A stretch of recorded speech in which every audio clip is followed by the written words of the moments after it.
Hello दोस्तों, आज हम भूगोल के ब्रह्मांड टॉपिक के पार्ट 2 के बारे में बात करेंगे। फिर से जो क्विज हमने फर्स्ट पार्ट में लाए थे, उसी से क्रम को आगे बढ़ाते हुए दूसरा पार्ट भी लाए। इसमें भी वही 25 क्वेश्चन है। हम सभी क्वेश्चनों को अच्छे से समझेंगे। चलिए स्टार्ट करते हैं। फर्स्ट क्वेश्चन है, भूगोल का जनक किसे कहा जाता है? तो भूगोल का जनक कहा जाता है हिकटियस को। ये क्वेश्चन, ये आंसर याद रखना। हिकटियस को भूगोल का जनक कहा जाता है। इस टॉपिक में बहुत सारे टर्मिनोलॉजी हैं, ये सब इनके बारे में आपको जो लूसेंट बुक है उसमें सब दे रखा है, आप वहां से याद कर सकते हैं ये। चलिए नेक्स्ट क्वेश्चन पे चलें। क्वेश्चन नंबर सेकंड पे ये है कि साउथ, ये पुल नहीं है, ये पोल है, साउथ पोल पर पहुंचने वाला पहला व्यक्ति कौन था? साउथ पोल पर पहुंचने वाला पहला व्यक्ति था एमंडसेन। इसका ये आंसर हो गया। चलिए नेक्स्ट क्वेश्चन पे चलते हैं। पृथ्वी के सबसे निकटतम खगोलीय पिंड कौन सा है? ये क्वेश्चन बहुत इंटरेस्टिंग है।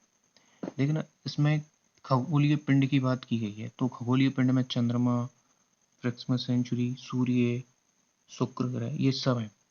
तो अगर खगोलीय पिंड की बात की जाती है तो ये सब मतलब कुछ भी है जो पृथ्वी के आसपास है वो सब खगोलीय पिंड में ही आएगा। तो सबसे पास में तो चंद्रमा है पहले नंबर पे। अगर वो पूछता सबसे नजदीकी के ग्रह कौन सा है, तो ग्रह में आएगा शुक्र।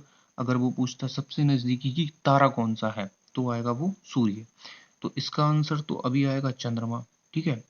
लेकिन अगर वो पूछता है कि सूर्य के सबसे नजदीकी तारा कौन सा है, तो वो आएगा प्रोक्सिमा सेंचुरी, सूर्य के सबसे नजदीकी तारा होगा। ठीक है, समझ गए। चलिए नेक्स्ट क्वेश्चन पे चलते हैं। अगला क्वेश्चन ये है, सूर्य के चारों ओर पृथ्वी के परिभ्रमण की चाल वर्ष, ऑप्शन नंबर 1, वर्ष पर एक समान रहती है। अधिकतम होती है जब पृथ्वी सूर्य के निकट होती है। अधिकतम होती है जब पृथ्वी सूर्य से अधिकतम दूरी पर होती है। न्यूनतम होती है जब पृथ्वी सूर्य के निकटतम नहीं हो, निकटतम होती है, ये निकटतम है। ठीक है। तो इसको समझने के लिए आपको केपलर के लॉ समझना पड़ेगा।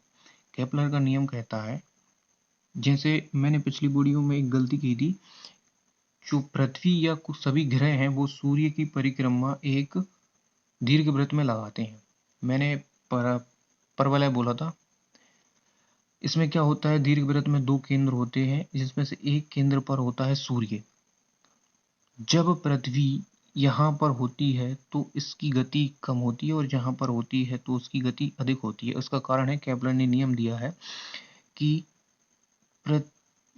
सूर्य और पृथ्वी या ग्रह को मिलाने वाली काल्पनिक रेखा एक एक निश्चित समय में एक निश्चित क्षेत्रफल को तय करती है। तो अगर ये यहाँ पृथ्वी, अगर हम यहाँ माने, अगर पृथ्वी को मैं दोबारा ड्रॉ करता हूँ इसको, अगर मान लीजिए हम यहाँ पर पृथ्वी को या ग्रह को मानते हैं, यहाँ से यहाँ तक पहुँचने में ये जो क्षेत्रफल इसने कवर किया, और यहीं से यहाँ तक पहुँचने में यहाँ से यहाँ का ये दोनों क्षेत्रफल बराबर होंगे। ये कहा है केपलर ने। इसी नियम से ही ये आता है कि ये इसकी गति सूर्य के नजदीक आने पर तेज हो जाती है, और सूर्य से जब दूरी अधिक होती है तो इसकी गति कम होती है। तो इसका आंसर जाएगा बी। ठीक है, समझ गए आप। इसके लिए आपको केपलर के नियम का पता होना चाहिए। केपलर के 3 नियम है। तीसरा नियम हो रहा है T square is equals to R cube. R यहाँ पे होती है ये वाली दूरी, हाफ दूरी। ठीक है। चलिए नेक्स्ट क्वेश्चन पे चलते हैं। क्वेश्चन नंबर 5, भूमध्य रेखा पर पृथ्वी का व्यास लगभग कितना है? 25,000 किलोमीटर, 20,000 किलोमीटर, 12,756 किलोमीटर और 6400 किलोमीटर। पृथ्वी, ये आपको एक बात पता होगा, पृथ्वी पूर्ण रूप से गोल नहीं है। यानी कि अगर हम कहें तो वो एक वृत्त नहीं है, वो यहाँ पे चपटी है। चपटी होने की वजह से क्या है कि ये जो दूरी है ना, सॉरी, ये जो दूरी है ना, ये वाली, ये अधिक है इस वाली दूरी से। ठीक है।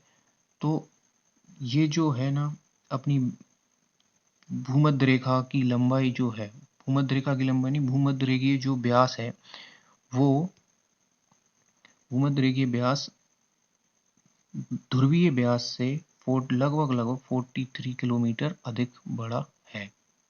ये आपको याद रखना है। इसका आंसर जाएगा 12,756 किलोमीटर। ये होता है भूमध्य रेखीय व्यास, ठीक है। और ध्रुवीय व्यास जो होता है वो होता है 12,714 किलोमीटर, ठीक है। आपको इसको याद रखना है। चलिए नेक्स्ट क्वेश्चन पे चलते हैं। ये आंकड़े हैं, इनको तो याद ही रखा जा सकता है। सूर्य की परिक्रमा के दौरान पृथ्वी सूर्य से अधिकतम दूरी पर किस महीने में होगी? ये क्वेश्चन पिछली वीडियो में भी आया था, इसी तरीके का क्वेश्चन। मार्च, जुलाई, सितंबर, जनवरी। इसको समझने के लिए मैं आपको एक डायग्राम बनाता हूँ फिर से। ये होता है दीर्घवृत्त पर पृथ्वी सूर्य की परिक्रमा लगाती है। यहाँ पे हो गया सूर्य। तो ये दो कंडीशन बनती हैं, ये और ये कंडीशन। ये जो दूरी है ना, ये अधिकतम दूरी होती है, ये होती है न्यूनतम दूरी, ठीक है। इस अधिकतम दूरी को कहा जाता है अपसौर कहा जाता है, ठीक है। और इस न्यूनतम दूरी को कहा जाता है उपसौर, ठीक है। ये अधिकतम जो दूरी है ना, ये होती है 4 जुलाई को, ठीक है। और जो न्यूनतम होती है ना, ये होती है अपनी 3 जनवरी को। ये भी डाटा है, इसको भी याद रखना। तो इसमें किस महीने में होती है अधिकतम दूरी? तो अधिकतम दूरी हो जाएगी हमारी जुलाई माह में, ठीक है। चलिए नेक्स्ट क्वेश्चन पे चलते हैं। पृथ्वी अपने अक्ष पर घूमती है। ये सिंपल क्वेश्चन है, लेकिन कई बार गलत हो जाता है। हमें क्या लगता है कि सूरज जो है पूर्व दिशा से निकलता है, तो पृथ्वी की घूर्णन भी पूर्व से पश्चिम होगा, जबकि ऐसा नहीं होता। पृथ्वी हमारी पश्चिम से पूरब की तरफ घूमती है। जब पश्चिम से पूरब घूमेगी तभी तो हमें सूर्य पूरब से उगता हुआ दिखाई देगा। इसलिए इसका आंसर आएगा पश्चिम से पूरब। इसको याद रखना है स्पेशली, ठीक है। चलिए नेक्स्ट क्वेश्चन पे चलते हैं। आकार की दृष्टि से सौरमंडल में पृथ्वी का कौन सा स्थान है? मतलब पृथ्वी कौन से नंबर पे आता है अपने आकार के हिसाब से? ऑप्शन ए, तीसरा, चौथा, पांचवा, छठवा। तो जो पृथ्वी है ये आता है हमारे 5वें नंबर पे। 5वें नंबर पे कैसे आता है, इसको समझने के लिए हम समझते हैं। पहले नंबर पे बृहस्पति आता है, दूसरे नंबर पे आता है हमारा शनि, फिर आता है अरुण, फिर वरुण, फिर पृथ्वी आता है। ये रहता है इनका क्रम, ठीक है। चलिए अगले क्वेश्चन पे चलते हैं। किस ग्रह को नीला ग्रह भी कहते हैं? वैसे तो ये क्वेश्चन सरल है, लेकिन मैंने इसको लेने का कारण है बाकी के ग्रहों के बारे में जानना, ठीक है। तो पृथ्वी को हम कहते हैं नीला ग्रह, मंगल को कहते हैं हम लाल ग्रह, अरुण को हम कहते हैं हरा ग्रह। इसको ध्यान रखना, इसको हरा ग्रह कहा जाता है, ठीक है। और जो वरुण है ना, इसको हल्का पीला ग्रह कहा जाता है, हल्का पीला। लिख भी देता हूँ, हल्का पीला ग्रह, ठीक है। चलिए नेक्स्ट क्वेश्चन पे चलते हैं। दिन व रात होने का कारण है। दिन व रात पृथ्वी का अपने अक्ष पर घूर्णन, पृथ्वी के सापेक्ष सूर्य की गति, पृथ्वी के अक्ष पर झुकाव, सूर्य के चारों ओर पृथ्वी का परिभ्रमण। इसमें फोर्थ ऑप्शन जो है उसके अकॉर्डिंग तो हम ये कहेंगे कि फोर्थ ऑप्शन ये है, ये दिखाता है साल का कि कितने, इसकी वजह तो साल होती है। पृथ्वी के झुकाव ऋतु परिवर्तन को दिखाता है। इसका कोई लिंक नहीं है, लेकिन ये ऑप्शन सही है इसका। जब पृथ्वी अपने अक्ष पर घूमती है तब दिन और रात होते हैं। जब सूर्य के समक्ष जो हिस्सा होता है पृथ्वी का, वहां पर दिन होता है, और जो इससे प्रकाश नहीं होता वहां पर रात होती है, ठीक है। चलिए नेक्स्ट क्वेश्चन पे चलते हैं। पृथ्वी पर दिन और रात की अवधि समान होती है। देखिए इसको मैं आपको डायग्राम से समझाता हूँ। ये हुई हमारी पृथ्वी, ठीक है। और ये हुई हमारी विषुवत रेखा, और यहाँ पर मान लेते हैं हम कर्क रेखा, और ये हुई हमारी मकर रेखा। तो यहाँ पर क्या होता है फिर, सूर्य का उत्तरायण और दक्षिणायन होता है। सूर्य ऊपर जाता है, फिर से यहाँ आता है, फिर से नीचे जाता है, फिर से ऊपर आ जाता है। तो ये जो भूमध्य रेखा वाला एरिया है ना, यहाँ पर सूर्य हमेशा लंबवत बना रहता है, जिसकी वजह से यहाँ पर दिन और रात की अवधि समान होती है। जबकि उत्तरी ध्रुव और उत्तरी गोलार्ध और दक्षिणी गोलार्ध में सूर्य की उत्तरायण दक्षिणायन की वजह से दिन और रात छोटे और बड़े होते रहते हैं। तो इसका आंसर जाएगा भूमध्य रेखा पर इसकी दिन और रात की अवधि समान होती है।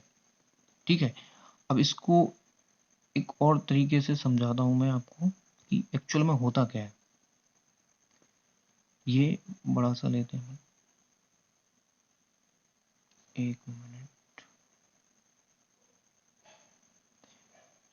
जो सूर्य है वो होता है 21 जून को, वो होता है यहाँ पर, जो हमारे उत्तरी गोलार्ध का सबसे बड़ा दिन कहा जाता है 21 जून को। ठीक है, 21 जून के बाद ये आता है 23 सितंबर को यहाँ भूमध्य रेखा पर। फिर आता है ये यहाँ 22 दिसंबर को मकर रेखा पर। इसके बाद ये फिर से ऊपर आता है 21 मार्च को भूमध्य रेखा पर। फिर दोबारा से ये इसका यही क्रम चलता रहता है। अब यहाँ पे समझने वाली बात है, जब ये उत्तरी गोलार्ध में होता है 21 जून को, तो ये उत्तरी गोलार्ध का सबसे बड़ा दिन तो होता ही है, लेकिन दक्षिणी गोलार्ध का सबसे छोटा दिन होगा, क्योंकि ऊपर सबसे ज्यादा प्रकाश दे रहा है, तो सबसे बड़ा दिन होगा उत्तरी गोलार्ध का, जबकि विपरीत में दक्षिणी गोलार्ध का सबसे छोटा दिन हो जाएगा। इसी की यही कॉन्सेप्ट इसमें लगता है 22 दिसंबर वाले में। 22 दिसंबर में भी यही होता है, इसके विपरीत कि 22 दिसंबर में दक्षिणी गोलार्ध का सबसे बड़ा दिन होता है, जबकि उत्तरी गोलार्ध का सबसे छोटा दिन होता है।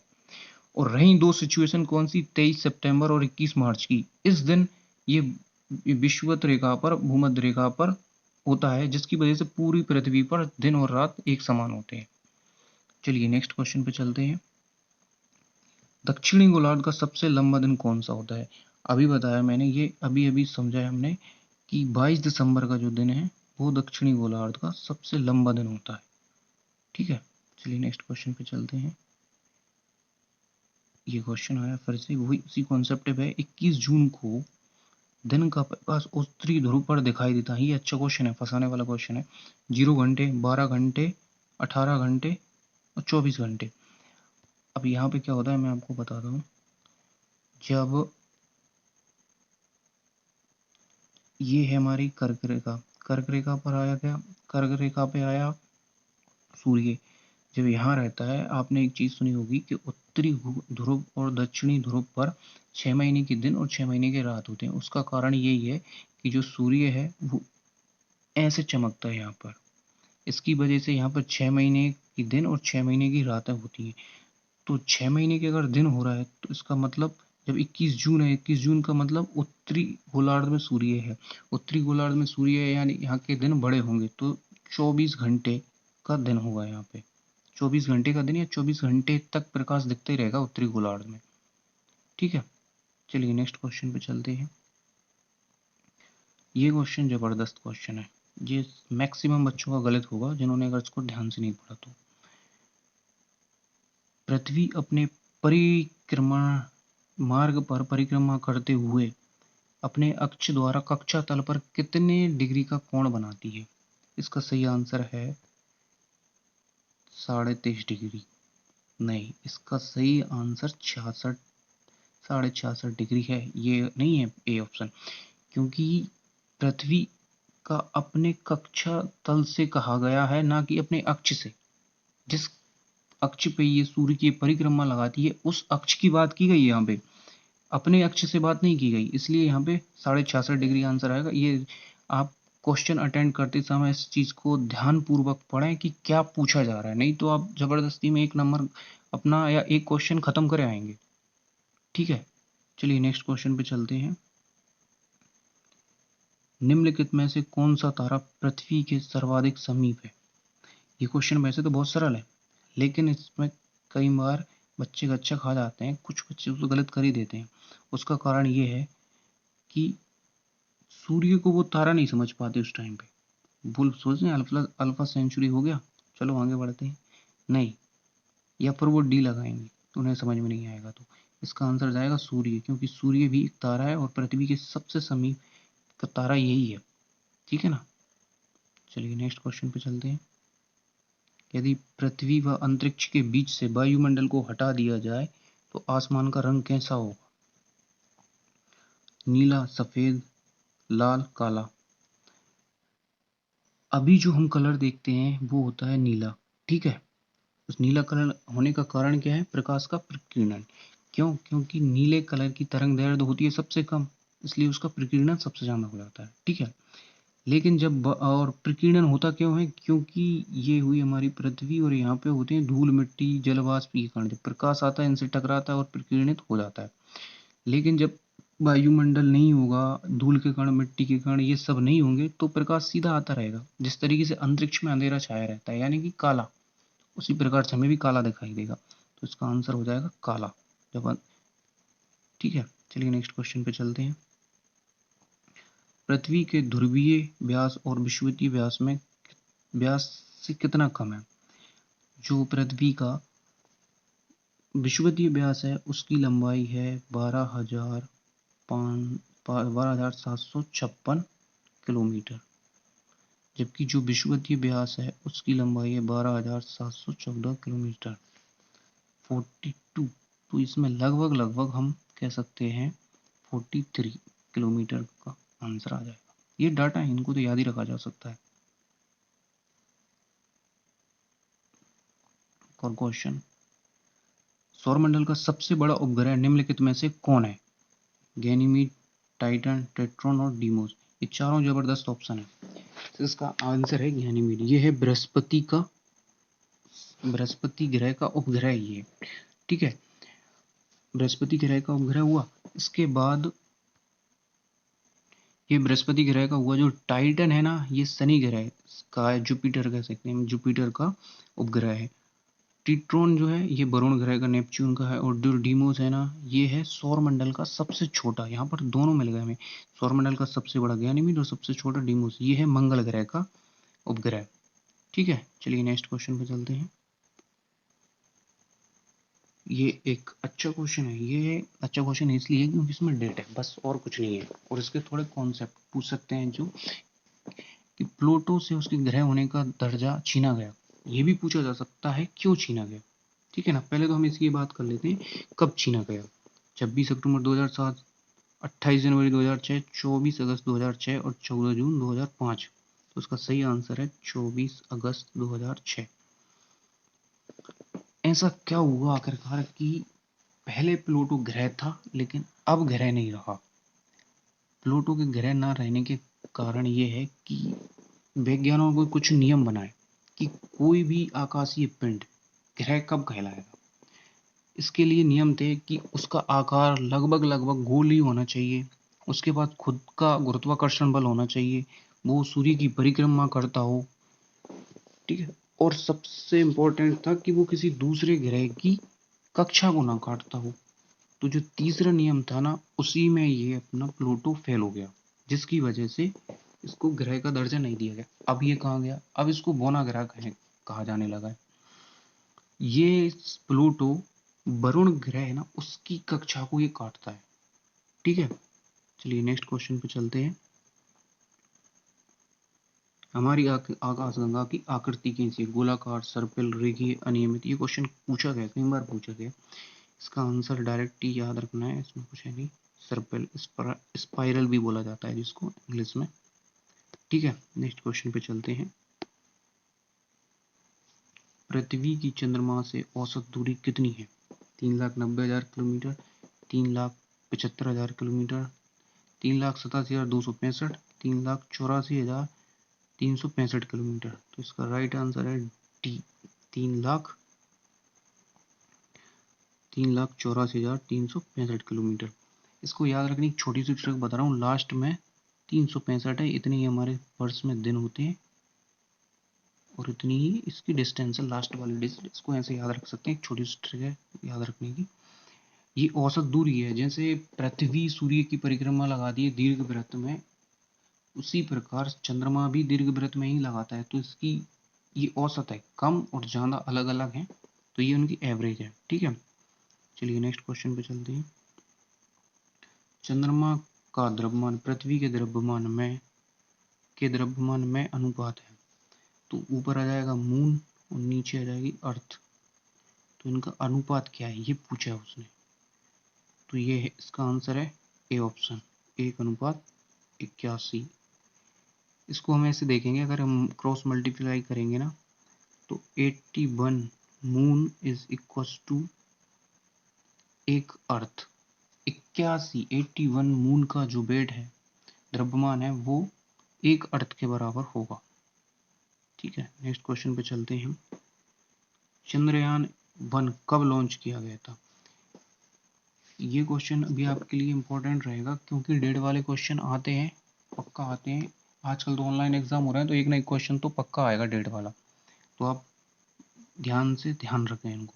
ठीक है, 22 अक्टूबर 2008, 22 सितंबर 2008, 22 अक्टूबर 2009 और 22 सितंबर 2009। तो इसका सही आंसर है 22 अक्टूबर 2008। ठीक है, चलिए नेक्स्ट क्वेश्चन पे चलते हैं। जूनो मिशन किस ग्रह से संबंधित है? ये मिशन वाले क्वेश्चन भी पूछे जाते हैं, जैसे भारत का मॉम मिशन हो गया, जो कि मंगलयान से संबंधित था। ठीक है, चंद्रयान तो है ही, चंद्र से संबंधित है, मार्स ऑर्बिट। ठीक है, तो इसका आंसर है बृहस्पति। ये बृहस्पति से, ये नासा का मिशन है। ठीक है, अगले क्वेश्चन पे चलते हैं। लास्ट क्वेश्चन है इस वीडियो का। शनि ग्रह के चारों ओर पाए जाने वाले बलों की संख्या कितनी? जो बलय हो पाई जाती है, सॉरी ये बल नहीं है, ये बलय है, रिंग्स जो होती है ना, ये वो है। इसका आंसर है 7। अब आप मुझे कमेंट करके ये बताएं कि एक और ग्रह है जिसके चारों तरफ भी बलें पाई जाती हैं, वो कौन सा ग्रह है? अगर आपको मेरी वीडियो अच्छी लगी हो तो चैनल को प्लीज़ सब्सक्राइब करना और वीडियो को लाइक शेयर करना। ठीक है, थैंक यू।